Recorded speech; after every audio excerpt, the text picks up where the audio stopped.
In the US, new US polls show many Americans are worried about the military strikes on Iran. The survey by Quinnipiac University finds 53% of voters oppose the attacks, while 40% support them.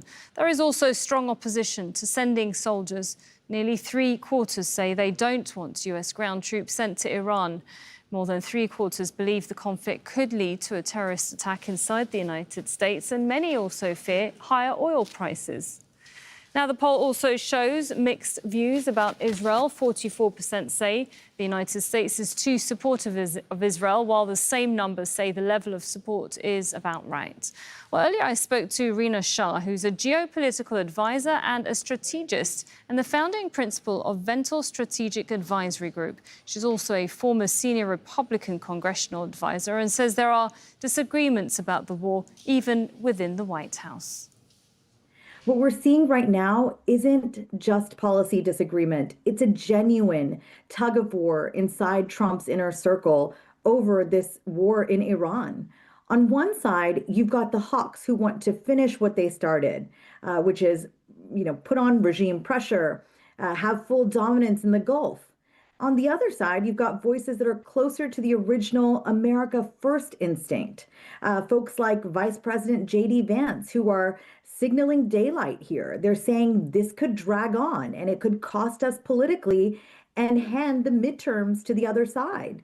So it's not chaos. It's just classic Republican tension between decisive action and avoiding quagmires. Right, and you just mentioned Trump's America First, and that's what got Donald Trump elected in the first place. But we're seeing, though, the complete opposite, it seems, here for many. Do you think the Republican Party risks losing voters moving forward if this war is prolonged? And could it hurt Republicans in November's midterm election, for example? Oh, without a doubt. Republican voters sent a strong message to Washington that they no longer wanted nation building abroad. And so what you're seeing within the Republican Party right now are sort of three different camps. The first is neoconservatives, folks like Senator Lindsey Graham. And then you've got in the second camp, folks like Vice President J.D. Vance, who, again, is showing his distance and how divergent he is in his views on this from his very own president, his own boss. And then thirdly, you've got, again, people who really consider themselves at some point allies with President Trump. And they really oscillate somewhere between Make America Great Again and America First. But they are unique in that they are people like Tucker Carlson or Candace Owens. These people are also known to embrace conspiracy theories. They are the third camp. So I'll just say this, the fracture really boils down to one question.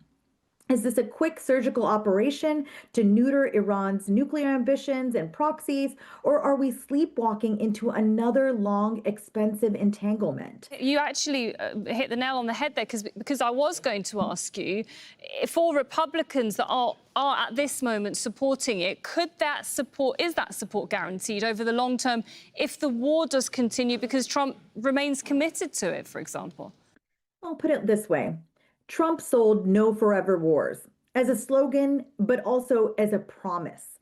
But Iran is not folding like some expected here.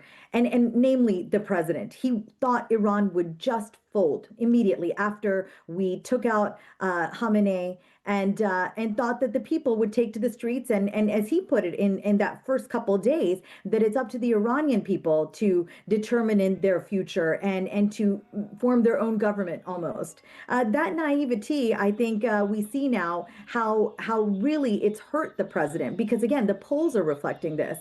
But the resilience of this Iranian regime hitting back at American bases, again, threatening Hormuz, it has forced a real rethink here in Washington. Insiders within the Republican Party are split because the easy victory narrative from February is colliding with this March reality we have now. Higher oil prices, allied jitters, and a base that is asking, wait, this is what America First looks like?